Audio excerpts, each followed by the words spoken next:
Meet Joe. Joe has just done a budget which shows him where he spends his hard-earned cash. Joe is left at the end of each month with a little extra cash which he saves and buys insurance with.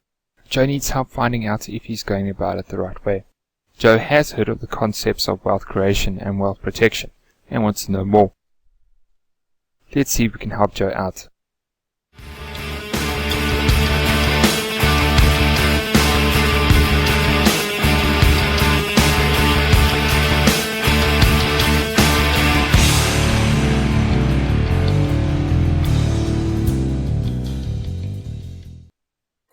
Wealth management is a balancing act between wealth creation actions and wealth protecting actions.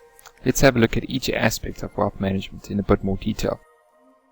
Wealth protection is simply protecting your current wealth and the protection of your ability to earn wealth in the future. For example, you pay your medical aid monthly to make sure that you can meet any unforeseen medical expenses.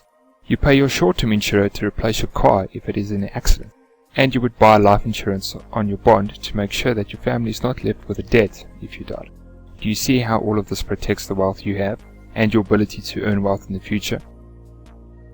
There are some principles of wealth protection you need to understand though.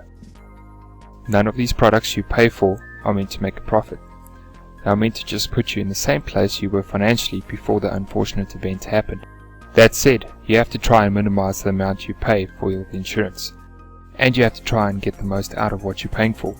Wealth protection is simple insurance you pay for now to protect you in the future against the worst. Wealth creation, on the other hand, is growing your current wealth to meet your future goals and needs. There are two main ways this is done. Either through using flexible investments that are readily available on demand. Examples of these are share portfolios, unit trust investments, and flexible investments. The other aspect of wealth creation is retirement planning. You might say that you could use a unit trust, which are categorized as a flexible investment for retirement planning. You are right, but there are major tax differences and some other factors that have to be taken into account. That's why I separated them. For example, with a flexible investment you have to pay capital gains tax and tax on interest that you earn. With a retirement annuity you don't have to pay these taxes. However, you can only access the capital in a retirement annuity at age 55. You also have to decide how much investment risk you want to take. The higher the risk, the more volatile the price movement of your investment. But over the long term, the higher the investment risk you are willing to take, the higher the return you can expect. These are just 4 factors that need to be taken into account in your wealth creation process. There are a lot more, and they can go into much more detail. I recommend you seek expert advice in this regard. So wealth creation creates wealth to meet your needs in the future. Wealth protection protects your ability to do so. So you have to find a balance between these two very important aspects. Let's have a look at a few scenarios. In this example, Joe has the most expensive comprehensive products of wealth protection, but has very little left over for wealth creation. If a disaster were to happen to Joe, he would be completely overcovered. But if nothing were to happen once he got to retirement, he would have saved very little to live off of. In the next example, Joe is saving almost every cent he has and has very little left over in the way of protection for his wealth. If nothing were to happen, Joe would be very well off once he retired, but if something were to happen, it would be extremely difficult for Joe to recover financially. What Joe should be aiming for is balance, splitting his budget between wealth creation and wealth protection.